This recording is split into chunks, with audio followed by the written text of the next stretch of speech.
Hello, friends. Michelle here with Michelle Beckner Family Wellness. I hope everybody is having a lovely Thursday evening.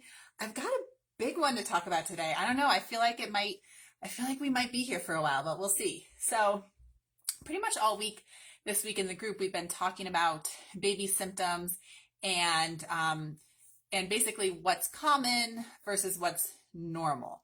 So a lot of times doctors will tell us, oh, that's normal, baby will grow out of it, don't worry about it, everything's fine. When you're there, like, no, this does not feel normal. My baby is not okay, right? And then you just get brushed off by the doctor and they tell you it's normal. And then it leaves you like, what? Like, what am I supposed to believe? I'm the baby's mom. Like, I'm the one spending time with my baby every single day. And my doctor's telling me, no, this is fine. Like, this doesn't make sense, right? So today I really want to dive into what really actually is normal, not what your doctor is telling you.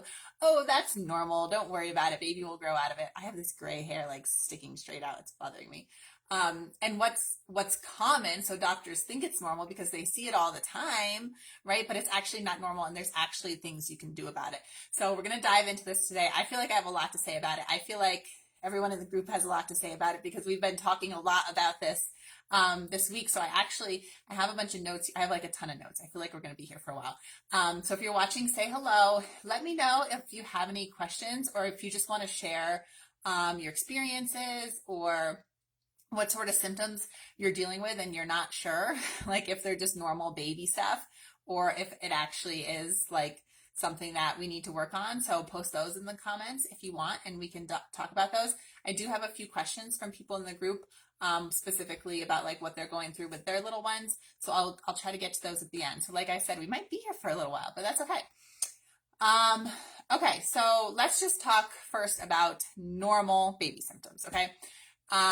Babies are not perfect. They are not happy all the time, right? Babies are tough.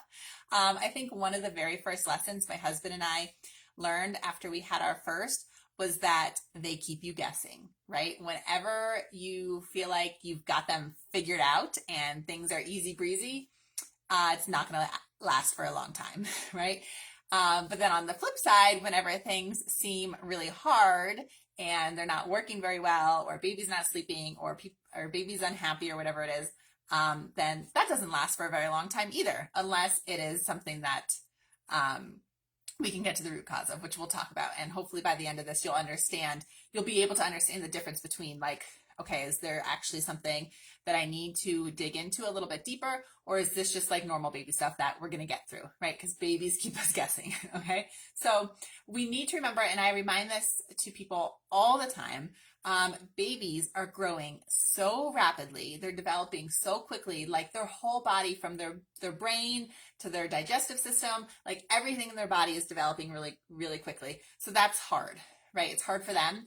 And it's also hard for us because like I'm saying, they keep us guessing. Like you think you have them quote unquote figured out, and then all of a sudden something changes, right? The look of their poop changes, or the way they show that they're tired changes, or how long they sleep through stretches changes, right? Like they change all the time, and that's okay. And that is totally normal. We expect babies to be growing and developing and changing like really quite rapidly. Their digestive system, especially, is going through a lot of changes within their first 2 years of life. There's a lot going on with their digestive system that's changing. So what you might get used to as like normal, what you might call baseline poop, that's going to change, right? So just because baby maybe had like that really nice, perfect yellow, seedy newborn poop for a while, and then all of a sudden it changes, that doesn't necessarily mean it's a bad thing. It doesn't stay like that forever. It changes, right? And then especially once they start solids, it changes. So their digestive system is changing.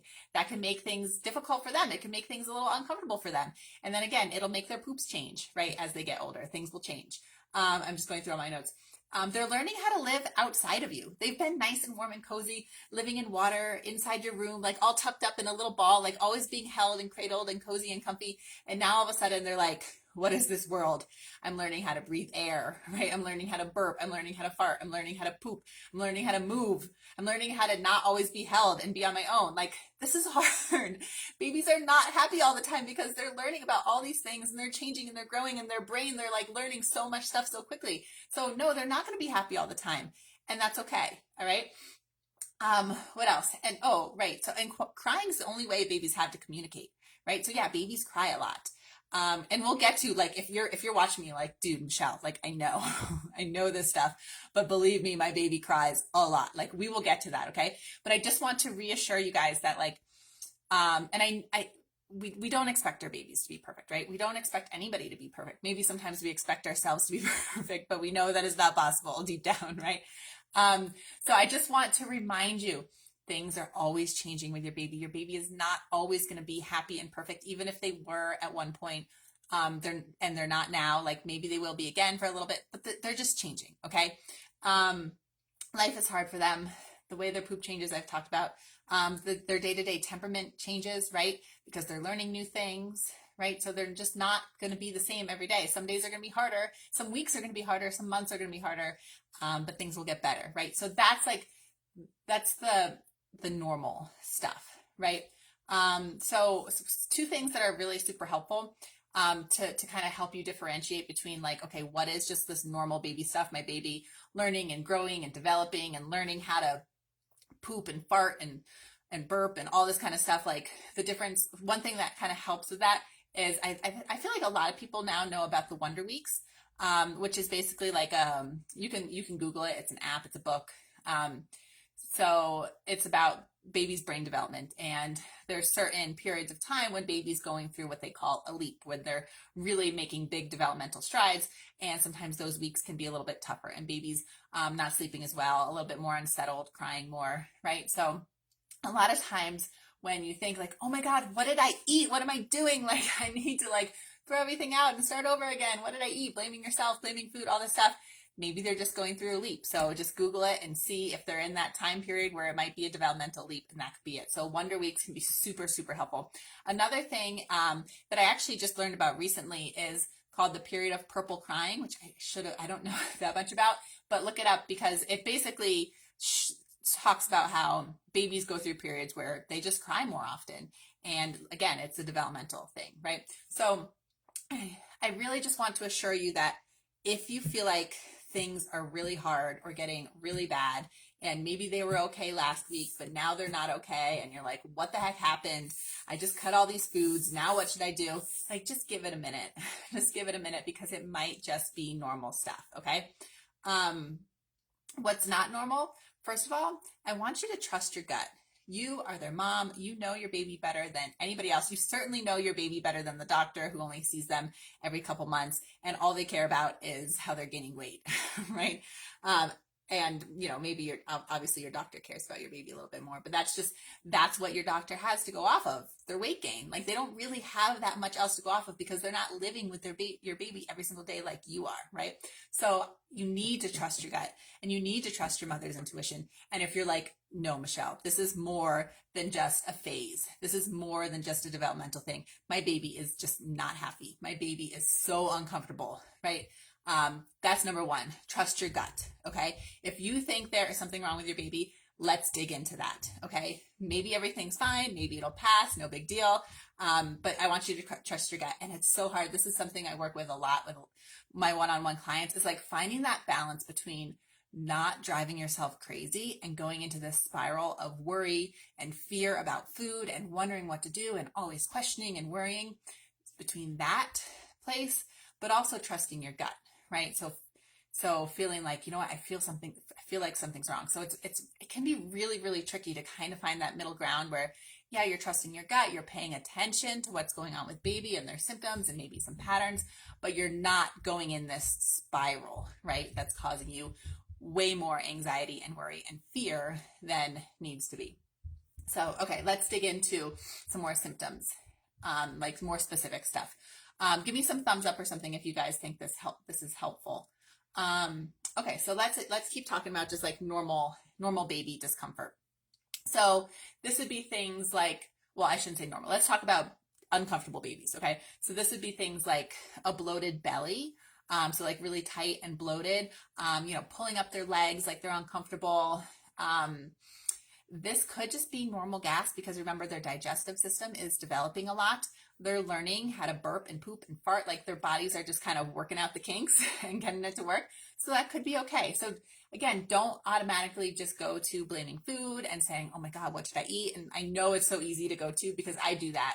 I still do that with my, how old is she? 16-month-old. I still do that with my youngest and she's my third. Okay. I get it. It's really hard.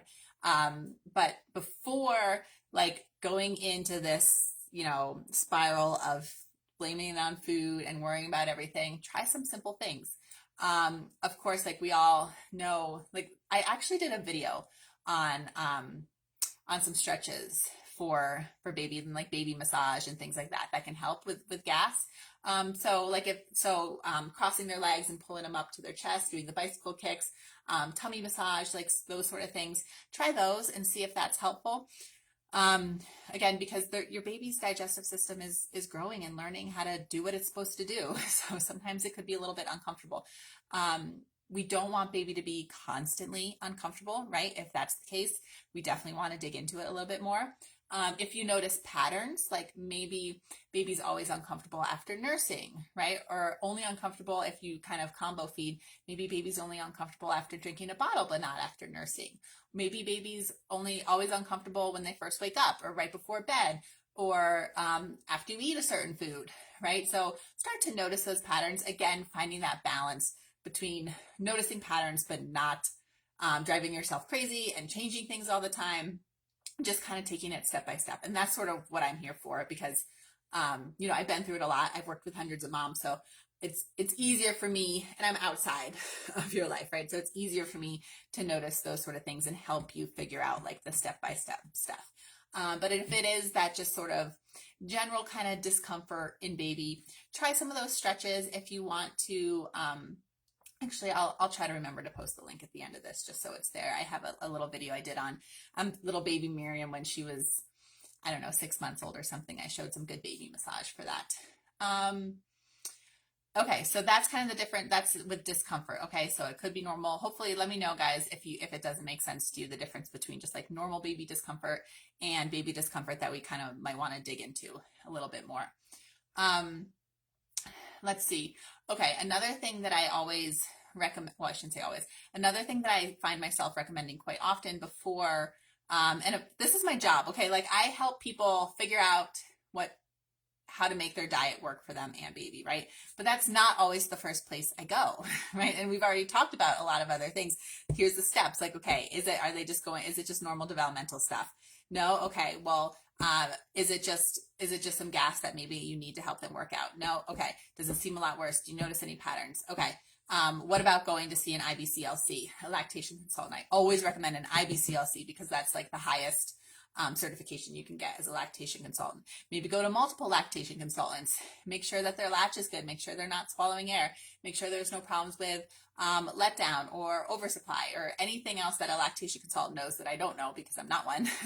But go see one and see if you can troubleshoot with that. Like before even changing your diet, try to figure out these like easier things first, right? Swallowing air can play a really, really big role in reflux.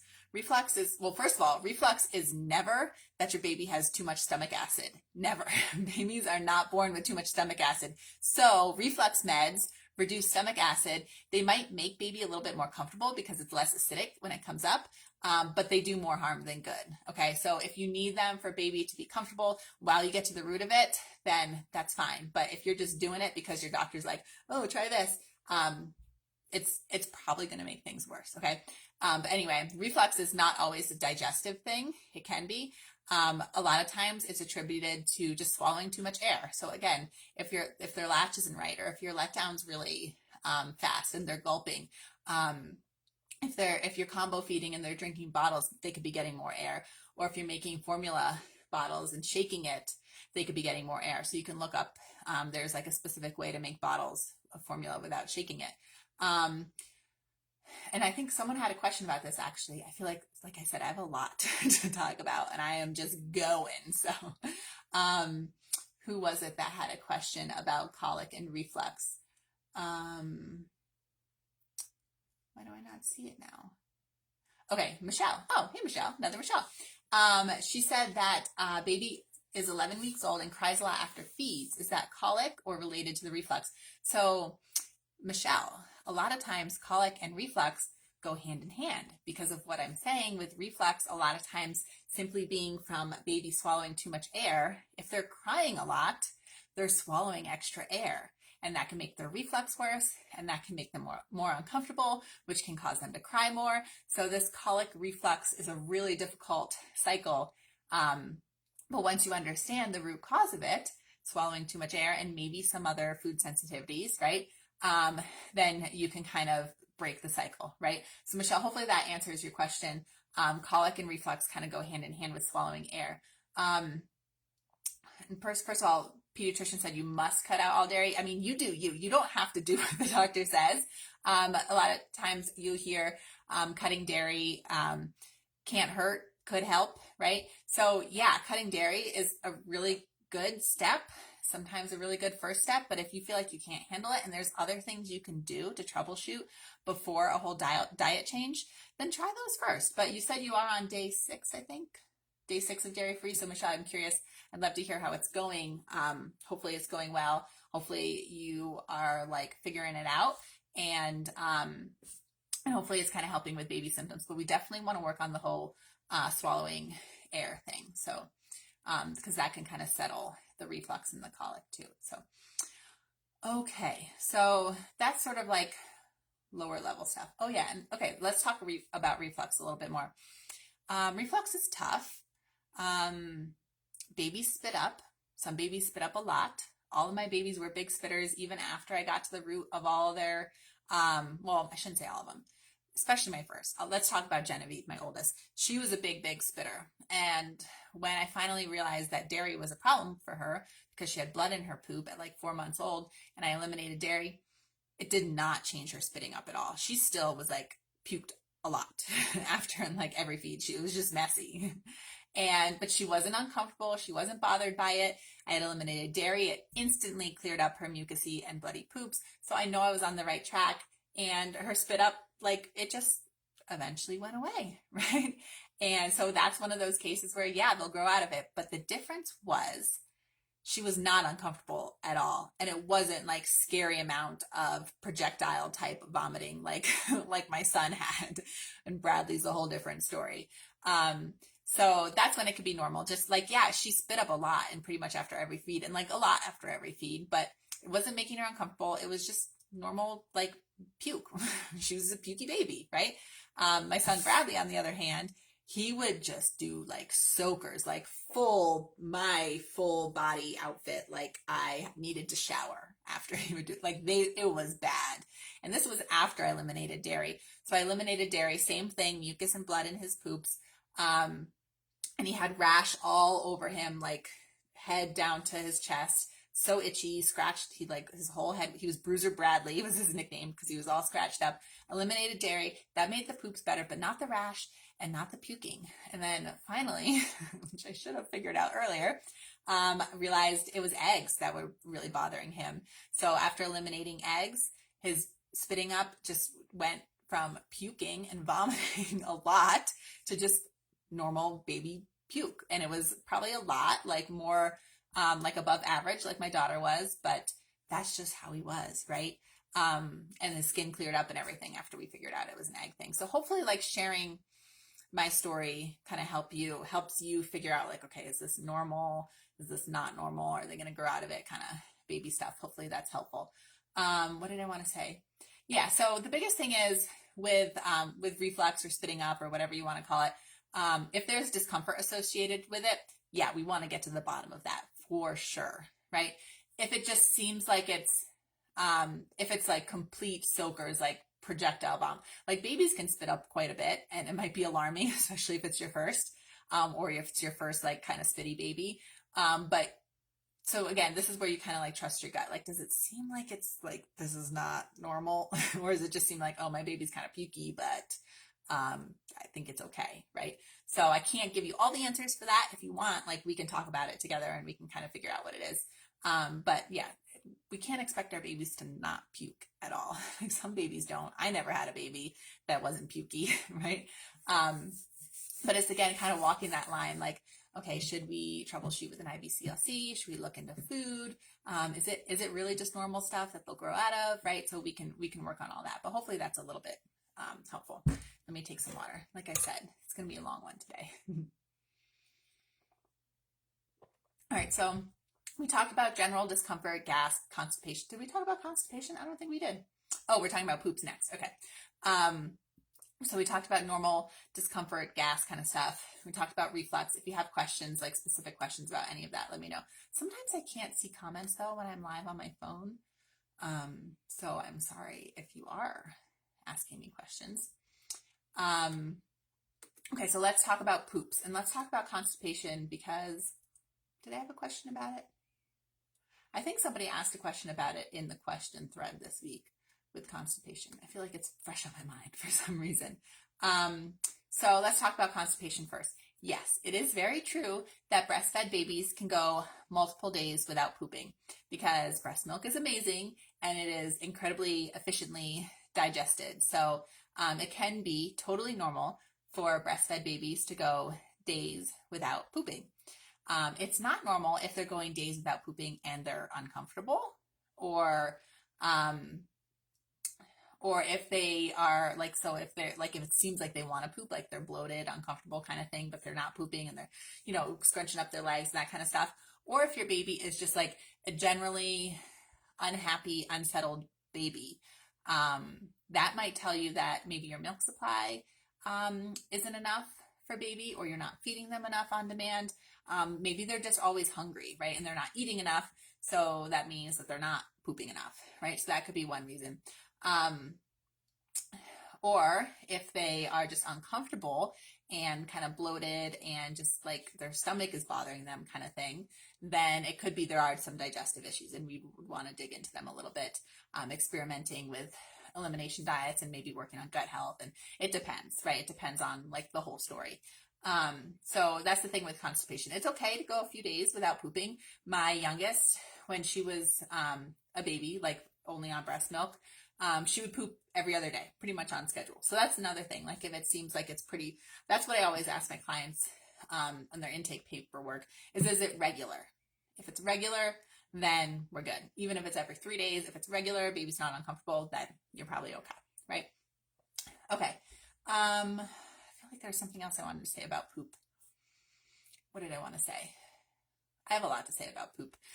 Some people will say that their baby has diarrhea, and I'm always like, what do you mean your breastfed baby has diarrhea? Because baby poop is liquid, okay? Baby poop is liquid, it's slimy, and I wish everybody would tell moms, like I wish every mom could be educated on what to expect of their baby. Baby's poop is liquidy and slimy, okay? So just because their poop is pure liquid and seems to just shoot out of their butt as liquid, they don't have diarrhea. That is totally normal. They would have diarrhea. It's not very common in breastfed baby because they're on liquid diets, right? And if you're nursing on demand, they're not really going to get dehydrated. So they would have diarrhea, like maybe if they had some sort of stomach bug or something. But diarrhea for babies would more be like, are they pooping way too many times during the day, and are they dehydrated? That's when we would say that they would have diarrhea.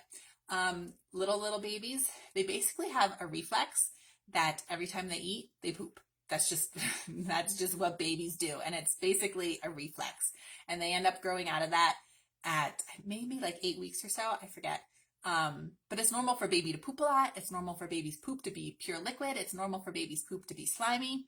It's not normal for baby's poop to have mucus in it. And I think it's really hard because a lot of moms say that their babies have mucus. It hasn't outgrown. They've done all this kind of stuff, but the mucus just won't go away.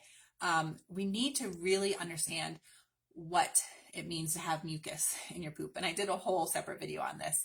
So I won't go into it too deeply, but again, baby's poop is liquid and slimy. Mucusy is like more like gel, kind of like a clearish sort of gel globule. Yeah, if there's like globs of like clearish stuff in it, then that's mucusy poop. Okay, that's the best way I can explain it. So mucus is not ever normal. And I've heard countless numbers of doctors tell their moms, tell moms that mucus in their baby's poop is normal just because they can't get to the bottom. They don't know. They don't know anything different, right? Mucus in your poop is not normal. As an adult, if you have mucus in your poop, like go to a doctor and the doctor will say, oh yeah, we got to get that figured out, right? That doesn't make it that it's normal in a baby. It's never good to have mucus in your poop. That means there's inflammation in your gut and we need to get to that. And sometimes eliminating a food is all it takes, but a lot of times there's more work that we need to do. And I've talked about this a lot. So if you want to hear more about it, I have plenty of resources for you. But mucus in your poop is never, in baby's poop or your poop, is never normal. But a lot of it is understanding like, okay, what exactly is mucus in my baby's poop? And then again, I think we all know this, but blood in their poop is never, ever normal and never, ever okay. And something we certainly want to get to the bottom of. Okay.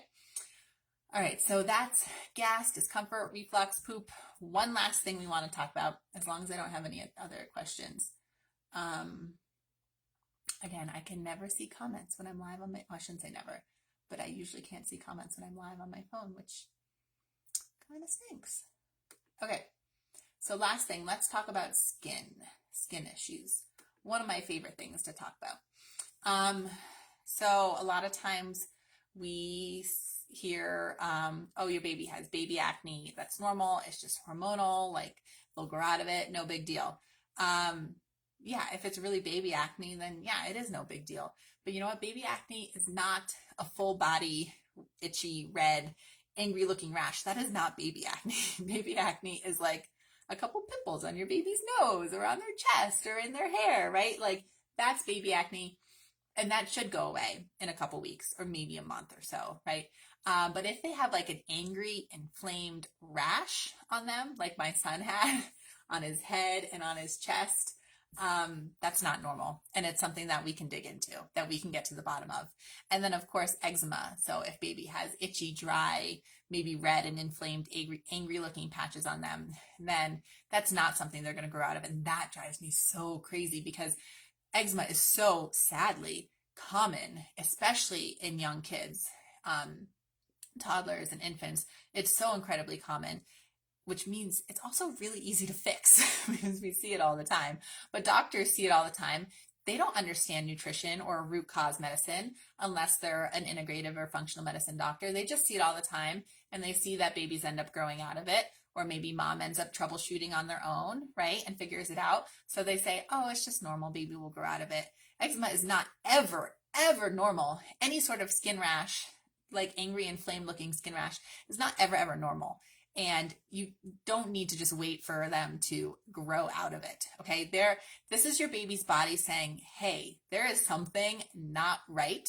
There is something not working. Your skin is the window to your gut. So there's something deeper going on. There's deeper issues going on. So if your baby has skin issues beyond just like a couple pimples here and there, we got to get to the bottom of it. And again, eliminating dairy or eliminating one or two foods might be all it takes. But a lot of times there's more to it. And I'm not saying it's more to it like it's super hard and super complicated. Sometimes it is.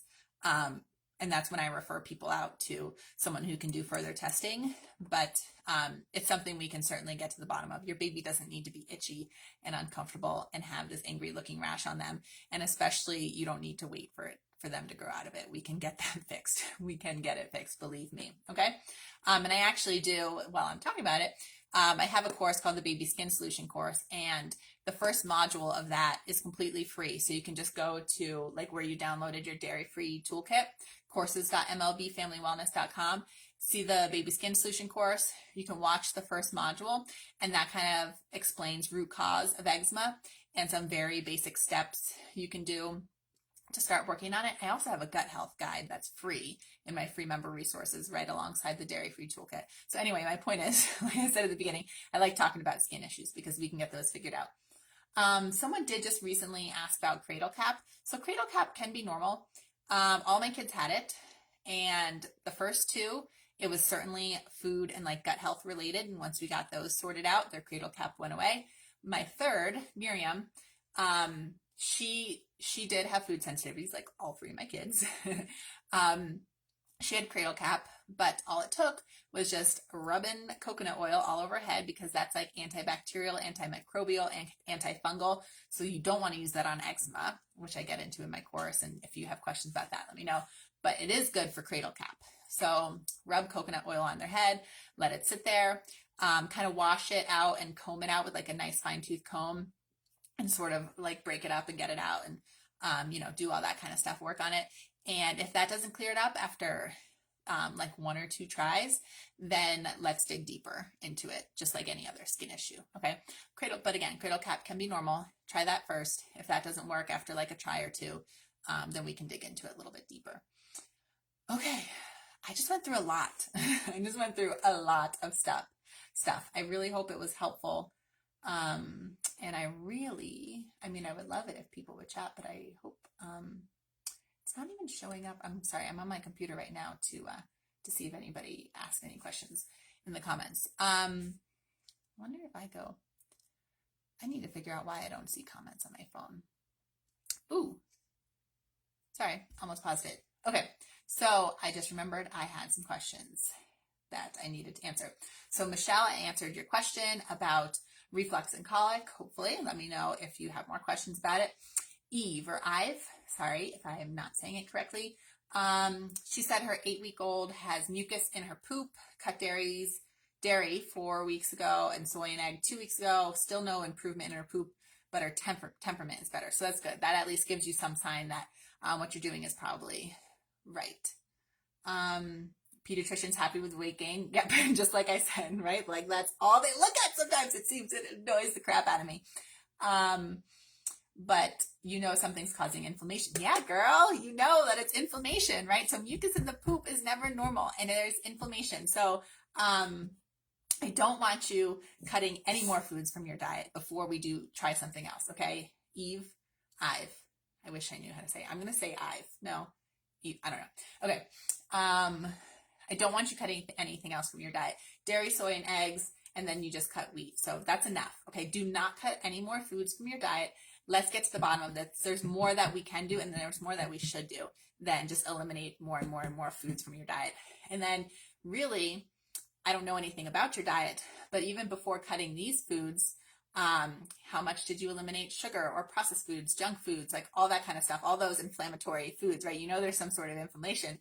So those sort of things can be really helpful to eliminate your diet. Eliminate the junk food before eliminating like real whole foods, okay?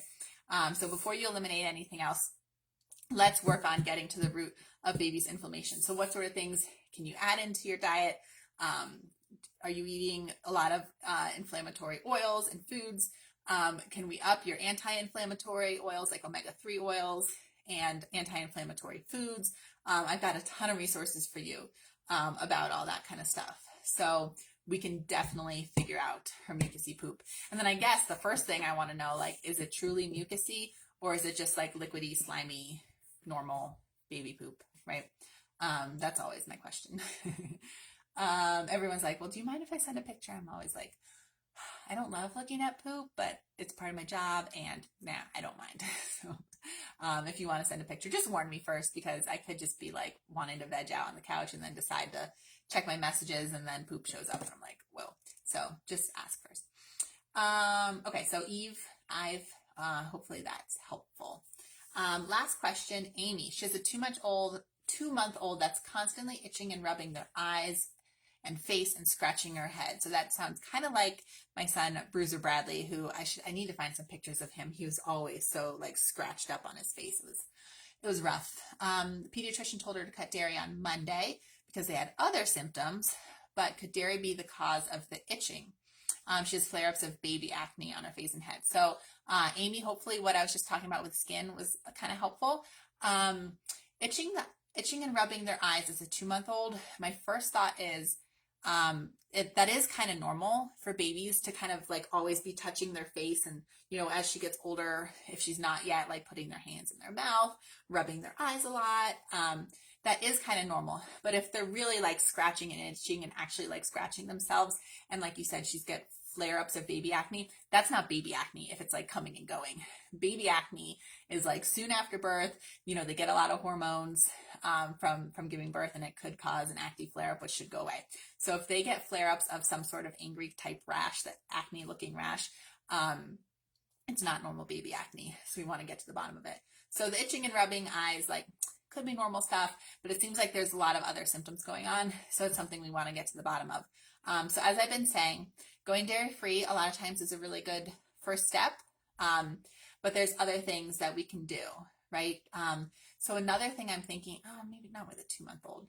Another question I guess I would have for you is, do they seem to get like red cheeks easily? Maybe especially after nursing, like maybe it's some sort of high histamine, whether it's in you, because if you have some sort of histamine intolerance or histamine issue that comes through your breast milk, and it could cause histamine overload for your baby, which could cause them to be itchy. But you would normally see that in like red cheeks, or maybe what seems like sensitive skin, like if something's rubbing their skin and it turns red really easily. So it could be a histamine thing. But with the baby acne, we also maybe want to dig into gut health. So hopefully it's not overwhelming. The good news is it's all stuff like, and I'm just getting little pieces, right, of symptoms and what's been going on with you guys. But there are certainly things that we can dig into and troubleshoot a little bit more. The only thing, so if we're talking about common versus normal, itching, rubbing eyes could be normal, but since it's on top of these other symptoms that I'm like, yeah, we want to dig into them a little bit more, then that's, not normal. I don't like to say your baby's not normal, but it's something that we can get figured out. So, okay. Phew, that was some good stuff, man. Let me just make sure there's no other questions. I'm going to refresh my page here on my computer. If you're watching the replay, please feel free to add your questions here, and I'll make sure to get to them. Like I said, I have a ton of resources, whether it's blog posts or anything in my free member resources or any courses I have. Like I've got a lot of stuff for you guys. So this kind of, to me at least, feels like I'm just like bombarding you with like, could be this, could be this, could be this, try this, try that. But when it comes to individual stuff, I can certainly help you. So please reach out if you need help. All right, I'll leave it at that. All right, guys, hopefully you guys had a really good night. I just realized it's after 7, so I have to go help my husband start getting the kids ready for bed. So everybody have a great night. And next week, no live stream. I'm going to be on vacation at the beach. I might pop in live a little bit here and there. Definitely follow me on Instagram if you want to know what we're eating on vacation, or just like want to see what we're up to. I'm always sharing to my Instagram stories, which is really fun. So I'll switch up the scenery a little bit from my normal mountain scenery to some beach scenery. So I'm excited, but just don't expect me to do a live Q&A like this next week because I don't have one planned. So, all right. Have a great night, everyone. Bye.